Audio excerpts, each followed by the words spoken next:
다만 이제 이러다 보니까 지금 정상회담 국내에서 굉장히 지금 당겨지는 게 아니냐, 북미 협상이. 이거는 조금 유보적으로 볼 필요가 있어야 될 것 같아요. 왜냐하면 이 트럼프 대통령이 연내에 만나기 원한다. 연내에 만나면 좋겠다라고 얘기하면서도 이 appropriate future, 적절한 미래라고 이거 뭐냐? 여건이 갖춰졌을 때 만나겠다는 얘기예요. 네. 뭐 6월 달에 이 백악관 대변인 캐롤라인 레빗 그 대변인이 얘기를 했을 때도 트럼프 대통령은 북한과의 대화 문제에 대해서 항상 리셉티브하다. 우리로 뭐냐면 열려 있다라는 얘기인데 이 리셉티브하다는 건 굳이 얘기하면 상대가 대화하자라고 나오면 나 환영한다. 이런 어감이거든요. 네. 그러니까 전반적으로 지금 미국이 기존의 입장들, 특히 비핵화 목표 같은 걸 포기하면서까지 직접적으로 미국 협상에 나서기에는 여전히 제약사항이 많고요.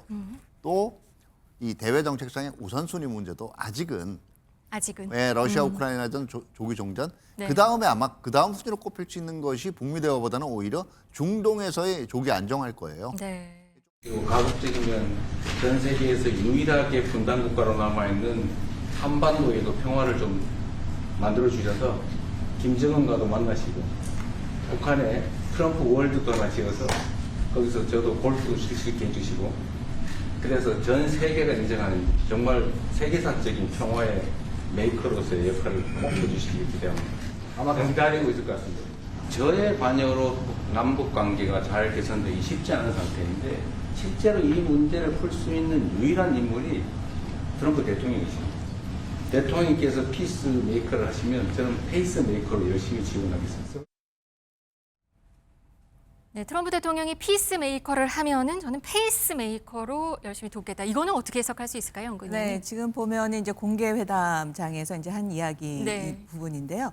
결국에는 지금 우리 대통령과 미국 대통령의 공통점 중에 하나가 북한과의 대화를 강조를 하고 특히 김정은 과의 대화 부분을 강조를 하고 있기 때문에 특히 또 트럼프 대통령 같은 경우에는 7개의 전쟁을 종식하는 내가 그동안 피스메이커 역할을 해왔다. 네. 그 점을 지금 대통령이 공략을 한 거죠. 그래서 이 부분에 한반도의 분단이 그 지구상에 남아있는 이 한반도에서의 마지막의 피스메이커를 지금 트럼프 대통령이 해준다면 굉장히 좋겠다라는 부분을 이야기를 하고 네. 그 부분에 이제 이어지자 이제 트럼프 대통령이 굉장히 흐뭇해했죠. 그래서 이 남북 간의 문제를 푸는 데 있어서는 미국이 주도를 하고 거기에 따라서 한국이 조절을 해서 따라가겠다. 북한이 지금 남한과의 그런 대화 부분이 잘 어떻게 보면 진행이 되지 않을 것 같다. 그래서 김여정 담화 부분을 갖고 와서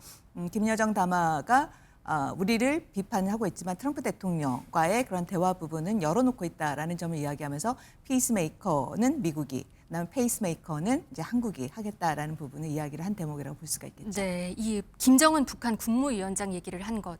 부원장님은 어떻게 보셨습니까? 또 북한의 트럼프 월드를 하나 지어서 골프 칠 수 있게 해달라. 이것도 좀 눈길을 끌었어요. 네, 일단은 미국 북미 이제 협상의 재개라는 거는 사실은 우리도 이재명 정부 출범 이후에 여러 번 기대를 한다라고 얘기를 했고 트럼프 대통령도 뭐 취임 이후에 계속 대화 가능성에 대해서 얘기를 했기 때문에 네. 어떻게 보면 공통의 관심사예요. 지금 이 전반적으로 대화를 풀어나간 분위기 자체가 양측이 어떤 서로 의견을 달리하는 부분들은 좀 로키로 얘기를 하고 공개 이제 그 회담 부분에서는 대부분 이 공통의 관심사를 가지고 얘기를 했거든요. 그렇기 때문에 이 한반도 문제를 풀어나가기 위해서 특히 한반도 평화를 위해서 미북 정상이 조기에 만나야 된다. 여기에 대해서 이제 공감대를 표명을 했다는 면에서 의미가 있고요. 네. 다만 이제 이러다 보니까 지금 정상회담 국내에서 굉장히 지금 당겨지는 게 아니냐, 북미 협상이. 이거는 조금 유보적으로 볼 필요가 있어야 될 것 같아요. 왜냐하면 이 트럼프 대통령이 연내에 만나기 원한다. 연내에 만나면 좋겠다라고 얘기하면서도 이 appropriate future, 적절한 미래라고 이거 뭐냐? 여건이 갖춰졌을 때 만나겠다는 얘기예요. 네. 뭐 6월 달에 이 백악관 대변인 캐롤라인 레빗 그 대변인이 얘기를 했을 때도 트럼프 대통령은 북한과의 대화 문제에 대해서 항상 리셉티브하다.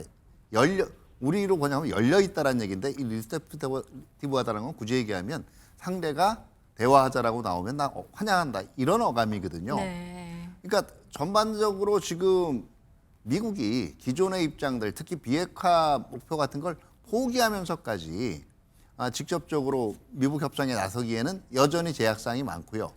또 이 대외 정책상의 우선순위 문제도 아직은 왜 러시아 우크라이나전 조기 종전 네. 그 다음에 아마 그 다음 순위로 꼽힐 수 있는 것이 북미 대화보다는 오히려 중동에서의 조기 안정할 거예요. 네. 조금 더 시간이 걸린다라고 봐야겠죠. 그래도 미국과 북한의 얘기가 지금 나온 건데요.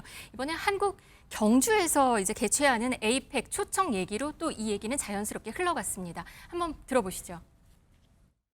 Meeting. I like to have a meeting. I get along great with him.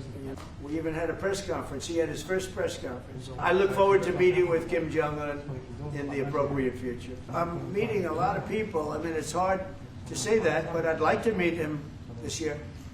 Do you plan to attend APEC summit to be held in A Korea? summit in South Korea? Yes. I think I'm going for a trade meeting to South Korea pretty soon. You're hosting a trade meeting. 그러면서 김정은을 만나라고 한 지도자는 처음이다. 이재명 대통령은 정말 스마트한 사람이다. 똑똑한 사람이다. 라고 여러 번 말했습니다.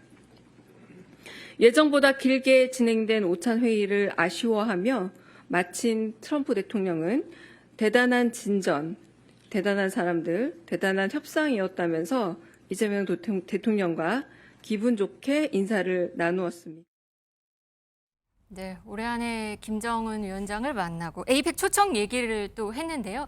에이펙 초청 트럼프 대통령이 올 수 있을 것 같아요. 어떻게 보세요? 그때 이제 상황을 가서 봐야겠죠. 네. 그런데 일단은 트럼프 대통령이 중국과의 정상과의 그런 만남 부분 또 그 전에 중국이 미국을 초청을 했다 해서 정상과의 회담 가능성 또 열어놨고 네. 또 이번에 그 기자의 질문에 대해서도 에이펙에 참여할 의사를 또 이야기를 했기 때문에 에이펙의 참여 가능성에 조금 더 비중을 둬야 되지 않을까라는 생각이 듭니다. 네, 여기에 함께 또 시진핑 중국 국가주석 얘기도 같이 나왔었는데요.